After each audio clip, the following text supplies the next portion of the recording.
നമസ്കാരം. ജമ്പനും തുമ്പനും എന്ന് പറയുന്ന രണ്ട് കഥാപാത്രങ്ങൾ. ചെറുപ്പത്തിലൊക്കെ ഈ പൂമ്പാറ്റ, ബാലമംഗളം, ബാലരമ തുടങ്ങിയ പുസ്തകങ്ങളൊക്കെ വായിച്ചിട്ടുണ്ടെങ്കിൽ ഈ കഥാപാത്രത്തെ കുറിച്ച് മനസ്സിലാക്കാൻ കഴിഞ്ഞിട്ടുണ്ടാവും. ഇപ്പോഴത്തെ കുട്ടികളോട് ചോദിച്ചാലും മതി, അവർ പറഞ്ഞു തരും. വേറെയും ചില കഥാപാത്രങ്ങളുണ്ട്. കുട്ടൂസൻ, ഡാഗിനി, മായാവി തുടങ്ങിയ കഥാപാത്രങ്ങൾ. ഞാനിവിടെ പറഞ്ഞു വരുന്നത്, ലോകം ഇപ്പോൾ ഇതുപോലെ രണ്ട് കഥാപാത്രങ്ങളെ കുറിച്ചാണ് സംസാരിക്കുന്നത്. ഒരു കഥാപാത്രത്തിന്റെ പേര് അരവട്ടൻ, മറ്റേ കഥാപാത്രത്തിന്റെ പേര് മുഴുവട്ടൻ. അതായത് അരവട്ടനും മുഴുവട്ടനും ചേർന്ന് എന്തൊക്കെയാണോ ചെയ്തു കൂട്ടുന്നത് ലോകത്തിനൊരു പിടിയുമില്ല, ആർക്കും ഒന്നും മനസ്സിലാകുന്നില്ല. ഒരാള് ഇവിടെ ഇറാനിലെ ഊർജ മേഖലയിലേക്ക് ആക്രമണം നടത്തുന്നു, മറ്റേയാൾ വന്ന് അത് പാടില്ല, ഇനി അങ്ങനെ ഉണ്ടാകില്ല, മാപ്പാക്കി തരണം എന്നൊക്കെ പറയുന്നു. എന്തായാലും ഇവിടെ ഈ അടികിട്ടിയ ഇറാനാണെങ്കിൽ കൃത്യമായി രണ്ടാളെ കുറിച്ചും നല്ല ധാരണയുണ്ട്. അതുകൊണ്ട് അവർ പറഞ്ഞതൊന്നും കാര്യമാക്കിയില്ല. ഇറാൻ തീരുമാനിച്ച പോലെ തന്നെ കൊടുക്കാനുള്ളത് കൊടുക്കേണ്ടിടത്തേക്ക് തന്നെ കൊടുത്തു. 5 കൊല്ലം അറ്റകുറ്റപ്പണികൾ നടത്തിയാൽ പോലും ഇപ്പോഴത്തെ ഈ പ്രശ്നം പരിഹരിക്കാൻ കഴിയില്ല എന്ന വാർത്ത വരുന്നു ഖത്തറിൽ ഇവിടെ ഇറാൻ നടത്തിയ ആക്രമണവുമായി ബന്ധപ്പെട്ട്. അതിനുശേഷം ഇവിടെ ഒരു കക്ഷി വന്നിട്ട് പറഞ്ഞു, ആവശ്യമായ നിർദ്ദേശം ഞങ്ങൾക്ക് കിട്ടി, ഇനി അങ്ങനെയൊന്നും ഉണ്ടാകില്ല എന്ന് പറഞ്ഞു. ഒരു മുൻകൂർ ജാമ്യമായിരുന്നു. ആ മുൻകൂർ ജാമ്യം ഇറാൻ തള്ളി. ഇന്നലെ രാത്രി ഹൈഫയിലെ ഓയിൽ റിഫൈനറിയിലേക്കും നല്ല അടി കൊടുത്തു. വലിയ നാശനഷ്ടങ്ങൾ ഈ ഓയിൽ റിഫൈനറിയിലും ഉണ്ടായി. എന്തായാലും ഇപ്പോൾ പുറത്തു വരുന്ന ഒരു വിവരം, 24 മണിക്കൂറിനിടെ ഇറാന്റെ ഭാഗത്ത് നിന്ന് ഇസ്രായേലിലേക്ക് ഉണ്ടായിട്ടുള്ള ആക്രമണങ്ങളിൽ 150ഓളം ആളുകളെ ആശുപത്രിയിൽ പ്രവേശിപ്പിച്ചു. മരണസംഖ്യ പുറത്തുവിട്ടിട്ടില്ല. മരണമുണ്ടായിട്ടുണ്ട്. ഒരു ദിവസം 2 ആൾ മരിച്ചു എന്നൊക്കെയുള്ള വാർത്ത പുറത്തു വന്നിരുന്നു. മരണസംഖ്യ ഒരുപാടുണ്ട്. ആ വിവരങ്ങൾ മറച്ചു വച്ചിരിക്കുകയാണ്. ഈ യുദ്ധം തുടങ്ങിയിട്ട് ഇതുവരെ 4000ഓളം ആളുകളെ ആശുപത്രിയിൽ പ്രവേശിപ്പിക്കേണ്ട സാഹചര്യം ഉണ്ടായി എന്ന കണക്കും ഔദ്യോഗികമായി ഇസ്രായേൽ സ്ഥിരീകരിച്ചിട്ടുണ്ട്. അമേരിക്ക ഇപ്പോഴും അവരുടെ നഷ്ടങ്ങൾ കൃത്യമായി പറഞ്ഞിട്ടില്ല. എത്ര സൈനികരെ ഇവിടെ നിന്ന് അമേരിക്കയിലേക്ക് കൊണ്ടുപോയിട്ടുണ്ട് എന്നതിനെ കുറിച്ചൊന്നും അവർ പറയുന്നില്ല. അതേസമയം അമേരിക്കക്ക് ഇതുവരെ ഇറാന്റെ ഭാഗത്തു നിന്നുണ്ടായിട്ടുള്ള അടിയിൽ 16ഓളം വിമാനങ്ങൾ, യുദ്ധവിമാനങ്ങൾ നഷ്ടമായിട്ടുണ്ട്. ചില വിമാനങ്ങൾക്ക് സാങ്കേതിക തലകറക്കമായിരുന്നു എന്ന് അമേരിക്ക പറയുന്നുണ്ട്. ചിലതൊക്കെ ഇവിടെ ഇറാന്റെ ഭാഗത്തു നിന്നുണ്ടായിട്ടുള്ള അടിയിൽ തന്നെയാണ് പോയത് എന്ന് അമേരിക്കക്ക് സമ്മതിക്കേണ്ടി വന്നിട്ടുണ്ട്. ഇന്ന് അമേരിക്കയുടെ F-35 യുദ്ധവിമാനം ഇറാൻ വെടിവെച്ച് വീഴ്ത്തിയെന്ന് അവകാശപ്പെടുന്നു. എന്തായാലും അമേരിക്ക അത് സ്ഥിരീകരിച്ചിട്ടുണ്ട്. പൈലറ്റിന് പരിക്കേറ്റു, വിമാനത്തിന് കേടുപാടുകൾ സംഭവിച്ചു എന്നാണ് അമേരിക്ക പറയുന്നത്. ഇസ്രായേലിലെ ബെൻഗുറിയോൺ എയർപോർട്ടിലേക്ക് നടത്തിയ ആക്രമണത്തിലും വലിയ നാശനഷ്ടങ്ങൾ ഉണ്ടായി. അതുപോലെ നെവാറ്റിം എയർബേസിൽ നേരെ ഒരു ആക്രമണം ഉണ്ടായി, അതിലും വലിയ നഷ്ടങ്ങൾ. ഗോലാൻ കുന്നുകളിലേക്ക് ആക്രമണം ഉണ്ടായി. ഈ കഴിഞ്ഞ ദിവസങ്ങളിലൊക്കെ അതിശക്തമായ ആക്രമണം ഇറാന്റെ ഭാഗത്തു നിന്ന് ഇസ്രായേലിനകത്തേക്ക് ഉണ്ടായിട്ടുണ്ട്. തിരിച്ച് ഇസ്രായേലും അമേരിക്കയും ചേർന്ന് ഇറാനിലും വലിയ ആക്രമണങ്ങൾ നടത്തിക്കൊണ്ടിരിക്കുകയാണ്. എന്തായാലും ഇറാൻ ഇപ്പോൾ പറയുന്നത്, ഞങ്ങളുടെ മിസൈൽ ശേഷിയും സൈനിക ശേഷിയും അതുപോലെ തന്നെ ഭരണ സംവിധാനങ്ങളും ഒക്കെ തകർന്നു എന്ന് നിങ്ങൾ അങ്ങനെ ചിന്തിക്കണ്ട, അതിലൊന്നും നിങ്ങൾ സന്തോഷിക്കണ്ട. ഞങ്ങളെ സംബന്ധിച്ചിടത്തോളം ഞങ്ങളുടെ ഭരണ സംവിധാനത്തിൽ ഒരു കുഴപ്പവും സംഭവിച്ചിട്ടില്ല, ഞങ്ങളുടെ മിസൈൽ ശേഷിക്കും ഒരു കുഴപ്പവും സംഭവിച്ചിട്ടില്ല. ഞങ്ങൾ ഇതൊന്നും പുറത്തു നിന്ന് കൊണ്ടുവന്ന് ചെയ്യുന്നതല്ല.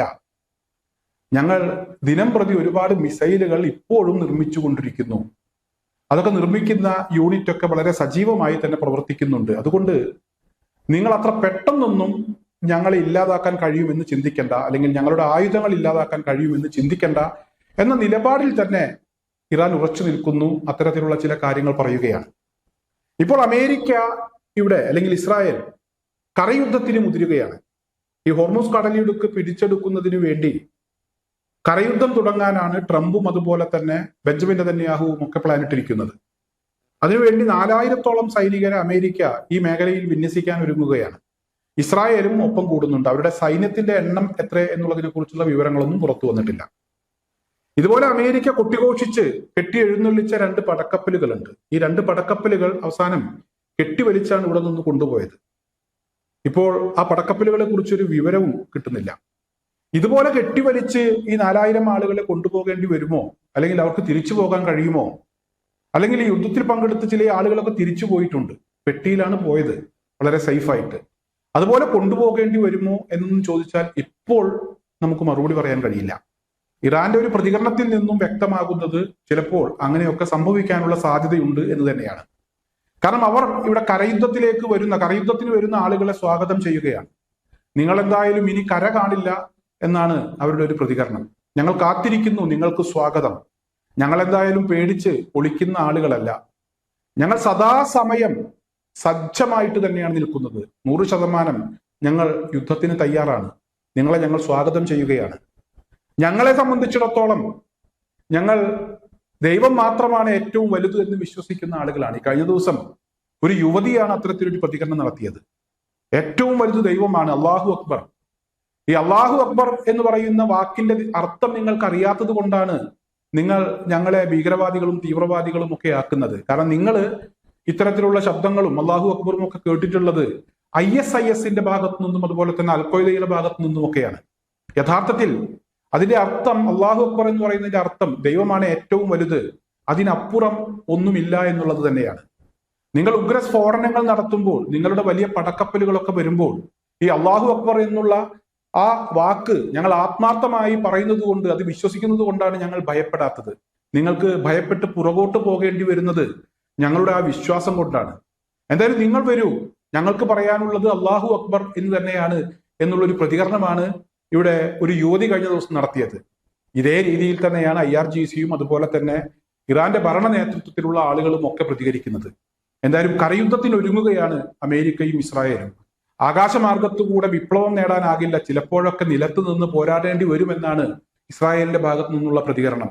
എന്തായാലും വിപ്ലവം സൃഷ്ടിക്കാൻ വരുന്ന ആളുകളെ ഞങ്ങൾ സ്വാഗതം ചെയ്യുന്നു. ഒരു കാര്യം നിങ്ങൾ മനസ്സിലാക്കുക, ദൈവം തന്നെയാണ് ഏറ്റവും വലുത്, അല്ലാതെ നിങ്ങളുടെ എബ്രഹാം ലിങ്കണോ USS ജെറാൾഡ് ആർ ഫോർഡോ അല്ല, അല്ലെങ്കിൽ നിങ്ങളുടെ സൈനികരല്ല, നിങ്ങളുടെ ഉഗ്രസ്ഫോടനങ്ങളല്ല, നിങ്ങളുടെ ഏറ്റവും പ്രഹരശേഷിയുള്ള ആയുധങ്ങളല്ല. ദൈവം മാത്രമാണ് ഏറ്റവും വലുത്. അതിൽ ഉറച്ചു നിന്നുകൊണ്ട് ഞങ്ങൾ യുദ്ധമുഖത്തുണ്ടാകും എന്നുള്ള മുന്നറിയിപ്പ് തന്നെയാണ് ഇറാൻ അമേരിക്കക്കും ഇസ്രായേലിനും ഈ അവസാന നിമിഷത്തിലും കൊടുത്തിട്ടുള്ളത്.